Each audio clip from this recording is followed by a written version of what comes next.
When a regulator knocks on your door and asks you to prove exactly how a sensitive column, like a customer's credit card or medical history, ended up in a production machine learning model, the clock starts ticking. In traditional data architectures, answering that question takes weeks of parsing log files, interview sessions with engineers, and a whole lot of guesswork. In 2026, compliance no longer tolerates uncertainty. It demands real time, provable answers. Today, we'll look at data lineage and auditing in Unity Catalog and how to build an automated trail of truth that satisfies strict GDPR and HIPAA requirements with a single click. Welcome to Architect Mindset, your blueprint for modern systems.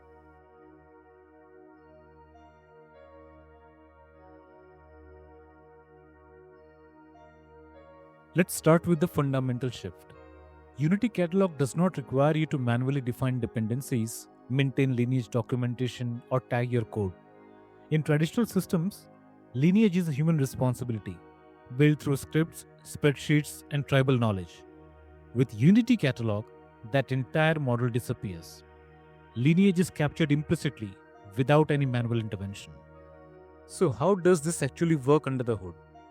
Every time a compute engine, whether it's an interactive notebook, a scheduled Lakeflow pipeline, or a serverless SQL query executes a workload, it generates a logical execution plan. When data is read from a source and written to a target, Unity Catalog captures that execution path in real time. This is not post-processing or log parsing. It happens directly at runtime as part of the query execution itself.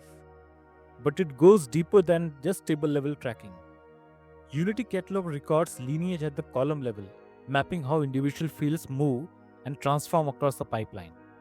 Even if a column is renamed, masked, or aggregated, the system preserves the parent-child relationship. This means you can trace a sensitive field end-to-end, all the way into a downstream model or report with full precision. For Unity Catalog to automatically build a lineage graph, your data must live inside its governed boundary. This starts with three-level namespace: catalog, schema, and table. Only assets registered in this structure are treated as fully managed entities.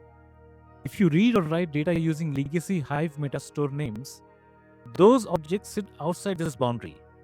And from a lineage perspective, they are treated as external, unmanaged assets.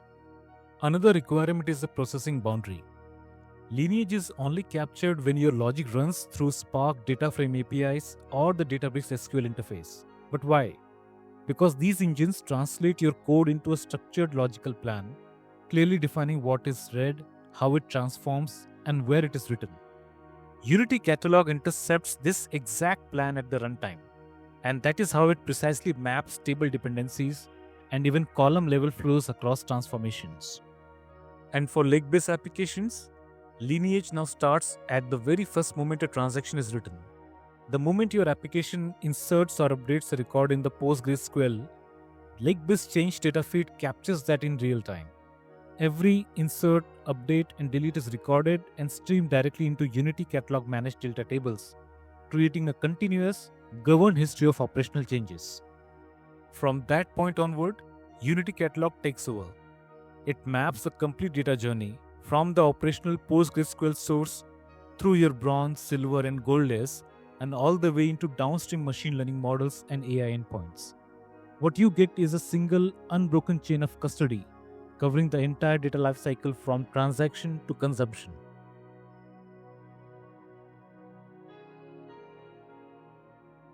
Architects must design around specific processing boundaries where automated lineage tracking will break. The first is the path-based trap.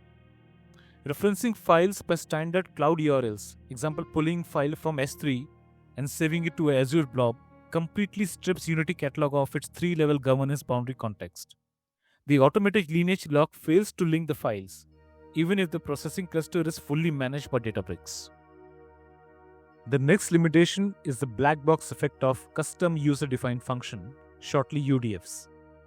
When you use UDFs, Spark can still understand that data moved from one table to another, so the table-level lineage link usually remains intact. But column-level lineage is different. Because the internal transformation logic is hidden inside the UDF, the optimizer cannot fully inspect how each input column contributes to the output. So architecturally, the pipeline is still traceable at a high level, but the fine-grained explainability of individual column flow begins to break down. If you rename a catalog, schema, or table, Unity Catalog does not go back and rewrite historical lineage logs to reflect the new name. From that point onward, the object takes on a new identity in the lineage graph, which means the historical chain is effectively severed at the moment of change. So while lineage is still captured moving forward, the continuity between past and present state is no longer directly preserved. Unity Catalog logs lineage in real time based on the execution attempt itself, not the final commit state. So if a long-running transaction fails midway and rolls back, the lineage event remains registered in the system tables even though the data was not permanently written. Another critical boundary appears when you step outside the Spark execution model. If you use native Python libraries like Pandas, OpenPyXL, or Cloud SDKs to read a file, process it in memory, and write it back, Spark is never involved. And that means no logical execution plan is ever generated. From Databricks' perspective, this is just a Python script running on a virtual machine. So while the data movement still happens, Unity Catalog has nothing to intercept, and no lineage can be captured. If you point an external query engine directly at the underlying cloud storage containing Unity Catalog tables, the lineage breaks. Because the compilation and execution happen on that external platform's optimizer rather than Spark's Catalyst optimizer, therefore Unity Catalog receives zero metadata updates. Unity Catalog lineage aggregates locally at the metastore level. So while lineage is shared across workspaces attached to the same metastore, it does not natively merge across completely separate metastore boundaries. That means, if an ETL flow in AWS writes data to Azure through a cross-cloud link, the AWS lineage graph stops at the point of cloud egress, and the Azure lineage graph begins separately at the storage ingress point. Operationally, the data moved, but from a lineage perspective, the continuity is broken across the metastore boundary. So for architects, multi-cloud data movement is not just a networking problem or a storage problem. It is also a lineage continuity problem. The final limitation is what I call the Lakehouse Federation blind spot. Databricks Lakehouse Federation allows you to query external databases like PostgreSQL or Snowflake directly from Databricks using a 3-level namespace. While Unity Catalog will capture the high-level fact that table A of Databricks queried table B of external database, it cannot parse the internal execution logic or column schemas of the foreign engine. As a result, the continuous line of column-level lineage is broken. The lineage graph will show a generic link to the external database, but cannot map explicit column-to-column mappings.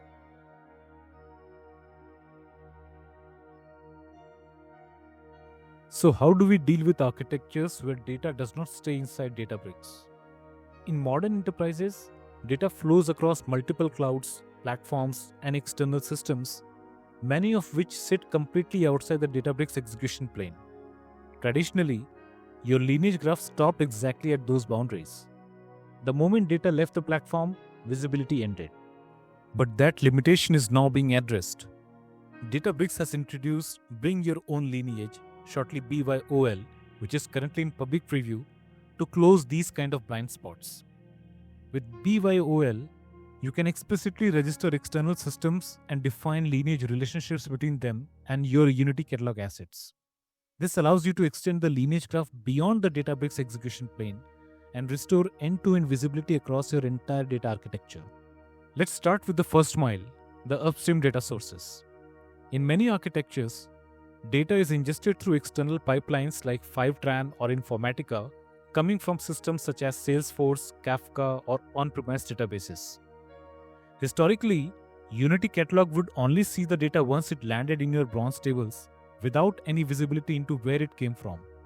But with BYOL, you can now explicitly register those upstream sources and link them to your ingestion layer. This closes the first mile gap and restores provenance tracking right from the origin. Then comes the last mile, the consumption layer. Once your data is transformed into silver and gold tables, it is often consumed by external tools like Power BI or Tableau. Without BYOL, The lineage graph ends at your data platform with no visibility into how that data is actually used. BYOL changes that.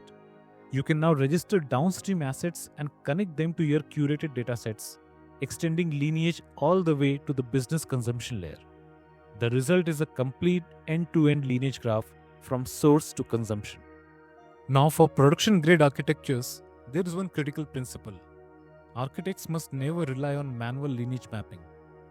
Instead, use the BYO Lineage API as a programmatic integration target for automation. Instead of humans calling the API, let an automated software framework calls it. In next 3 slides, we understand 3 different patterns for this kind of automation. The first automation pattern is the native vendor integration. Modern enterprise platforms like Fivetran or governance tools like Atlin or Colibra, they come with built-in support for lineage integration. When you connect these platforms to Databricks, they automatically invoke the BYOL API behind the scenes. There is no need for engineers to write custom API calls or manage lineage explicitly. The integration is handled natively, turning lineage into a seamless byproduct of your existing data workflows. Many enterprises run Open Lineage, an open source standard for data lineage collection. Platforms like Apache Airflow emit standard Open Lineage JSON events automatically during task execution. Instead of recreating lineage manually, you can deploy a lightweight listener or a webhook that captures these events in real time. That listener translates the Open Lineage payload into the format expected by the API and pushes it directly to the Unity Catalog. For proprietary systems that run completely outside Spark or any standardized framework, lineage can be captured during the CI/CD process. As part of the deployment pipeline, a custom script parses the underlying SQL logic or configuration files and dynamically constructs the lineage relationships. These relationships are then converted into the required JSON format and pushed into the BYOL API automatically. So instead of relying on the runtime execution, lineage is generated at the deployment time, making it possible to bring even fully external systems into your centralized lineage graph.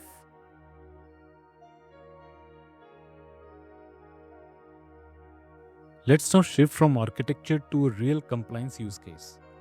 Under GDPR, individuals have what is called the right to be forgotten.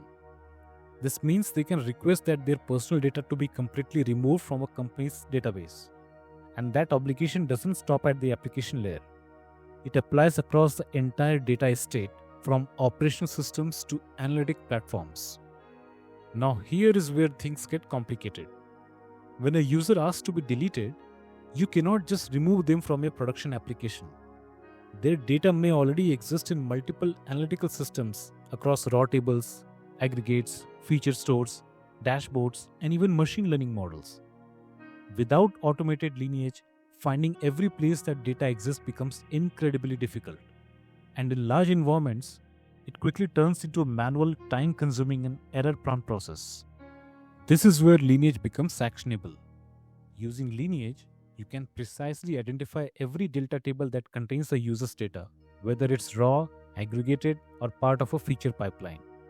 Once identified, you can execute targeted delete operations to remove the records logically. But deletion alone is not enough.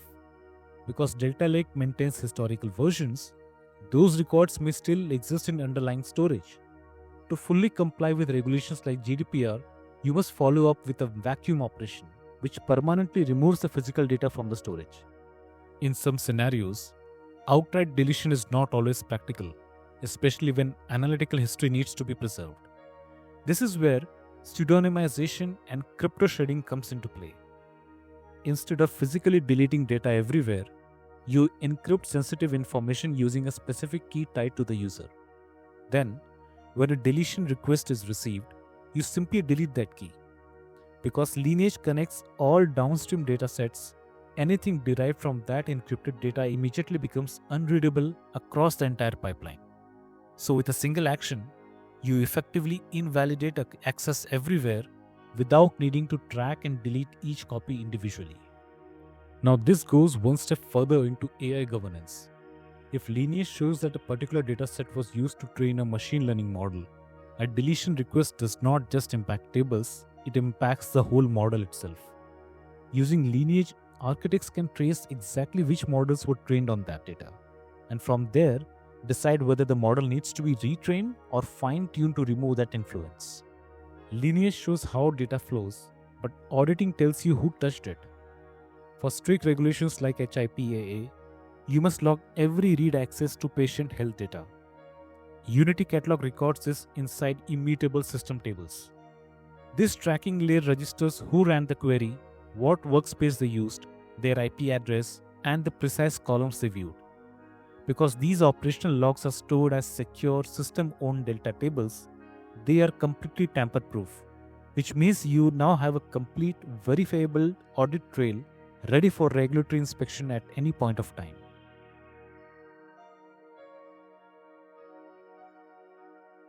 The real power of this architecture is not just compliance, it's acceleration.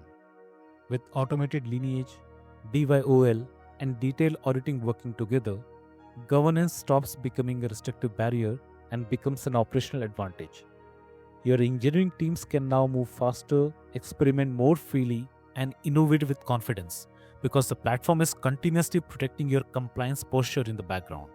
Now that we have mapped how data flows, who accessed it, and how to enforce compliance, the next challenge is making that data discoverable.